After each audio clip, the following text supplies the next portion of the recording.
they seem to have broken the rules and perhaps even federal law by putting out the campaign video.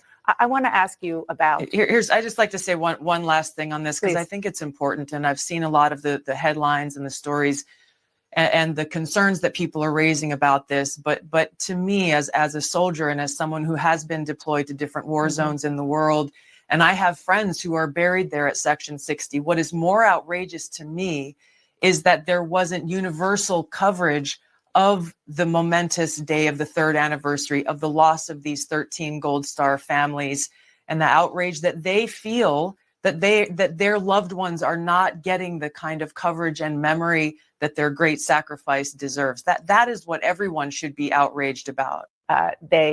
Absolutely. And I don't know if you remember this. I don't know if any of you seen this entire conversation, which I did. If you did not, go and look at the entire conversation. It's on CNN's YouTube channel. And if you look in the comment section, nobody is backing CNN behind these conversations that they had with Tulsi Gabbard.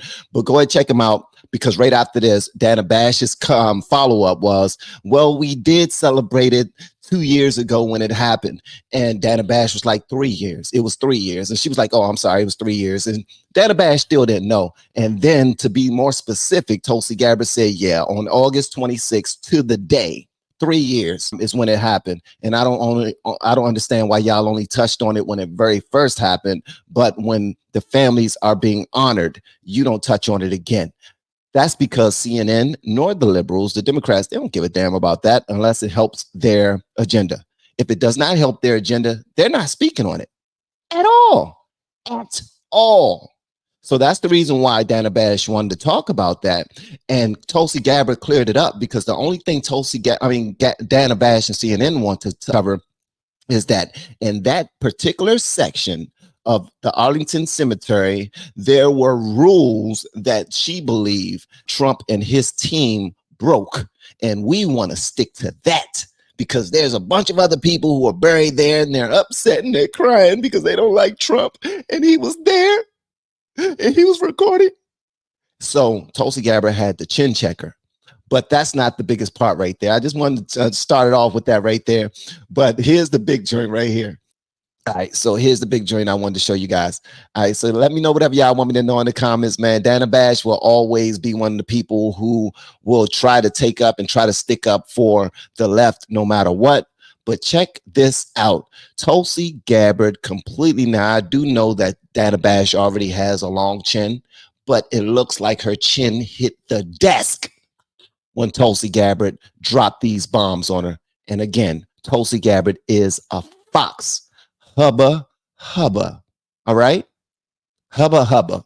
And although JD Vance is pretty cool, it would have been beautiful to look at her as a VP candidate. You know, that's just me. We have been teaching people how to grow online. It's been absolutely amazing. We have 3 people who have been able to reach monetization in less than 30 days. Growing YouTube channels, some from 0 people. We have one guy who had 2 subscribers before he started working with me. He started helping him. His views went up 4.8 million%. We're super excited. If anybody ever want to grow on YouTube, you reach out to me with the word coach.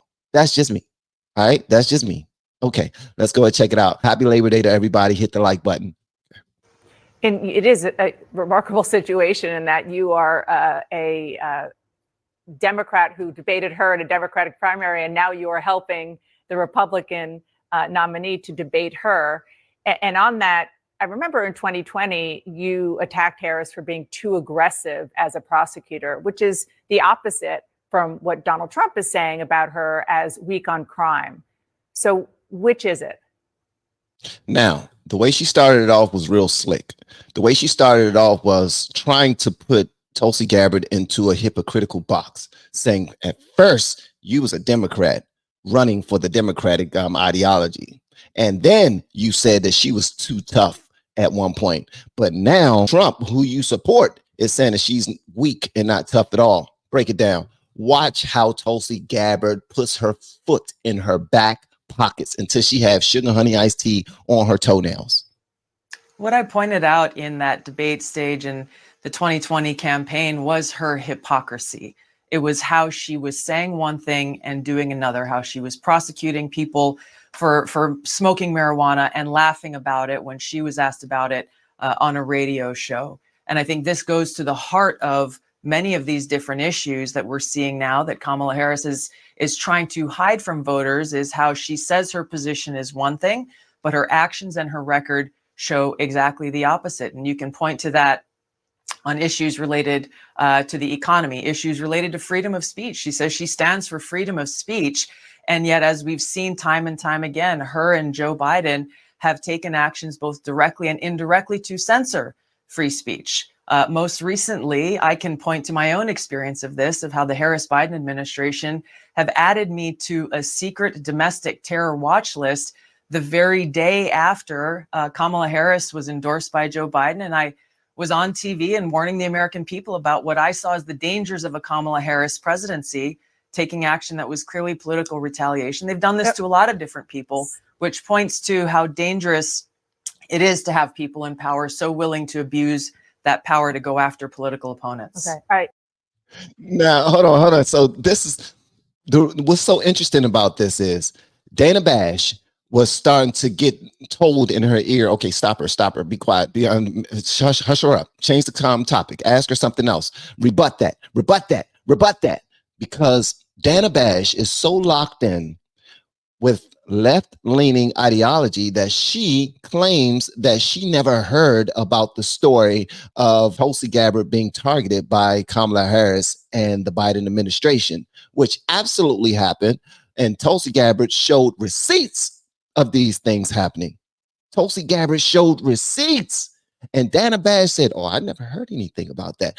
We need to change the topic. We need to ask you about something else.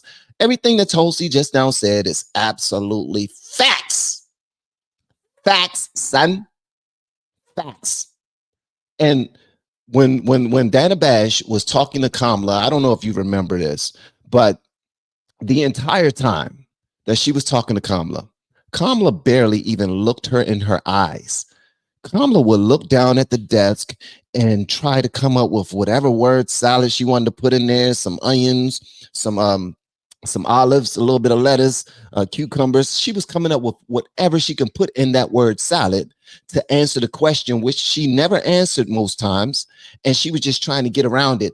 And most times she didn't even answer the question. Dana Bash would not hold her to account. Now, she did say, but you were in office for the last 3.5 years. What about that part? And every single time Kamala will go back, no, it's the last 10 years. It's the last decade. Let's go back to when Trump very first came into office. That's when the problem started, not the last 3.5 years. And I'm not going to tell you any of my accomplishments in the last 3.5 years, but I will tell you my accomplishments when I was an attorney. I will tell you my accomplishments when I was in college at an HBCU because I'm Black. You know, let's cover that. And then Dana Bash says, but what about the fact that they keep on saying that you're not Black? And she was like, next question. I don't want to talk about that. Obviously, you don't want to talk about that because that would end up kicking you in your hind parts too, because her dad is Jamaican and her mom is Indian. All right. All right. But we're not going to get into that right there. This is what I wanted to show you guys. That's it. I just wanted to show y'all that because Tulsi Gabbard is always on point, and CNN did not realize that that Tulsi was going to do this to Dana Bash, and Dana Bash was not prepared. She wasn't. Only thing she was there for was to make sure that Kamala Harris and the Biden administration looks good after this interview. After this interview, this right here was eye contact. Serious grown woman conversation with an actual veteran who know what it's like to lose a fellow veteran, you know what I mean, at the Arlington Cemetery. But to Tulsi Gabbard, it was true to her. It was near and dear to her. It meant something to her. And to Dana Bash, it was nothing but we heard you broke the rules. And we heard that there was an altercation. And we heard. The people were saying that Trump punched somebody in the throat because he wanted to record over there. And none of that actually happened. And Tulsi Gabbard was like, wait a minute. It was a great event. It was a joyous occasion. Obviously, it was sad because people passed, and we were there to pay tribute and pay honor to the families that were there, and Donald Trump was invited by the families. So let's not forget that part. It was just a whole lot going on in that bad boy. I wish y'all go back and watch the entire conversation, share it, and also consider reporting on it yourself as a content creator. I'm just saying, listen, we aren't special. Content creators aren't special. We only have cameras and microphones, and we just get on here and we talk about our perspectives. That's it. But a lot of you, I can tell through the comments, through the chats, through the emails, that you all are extremely knowledgeable of a lot of things that are happening in our country and outside of our country. And your voices are necessary. They are. Don't worry about how you look, how you sound, none of that. You are beautiful, you are handsome, you are smart, you are all those other things. All to put a whole bunch of positive adjectives near your name and near your face. Okay, that's what you are. Now get on there and talk about it. Why? Because they're going to try to steal this bad boy. They're going to try to arrest Trump before he even have an opportunity for the people to make a decision as to who they want to represent them as the next president of the United States of America. That's why they're trying to speed along another indictment that just now hit so that they can get him up out of here.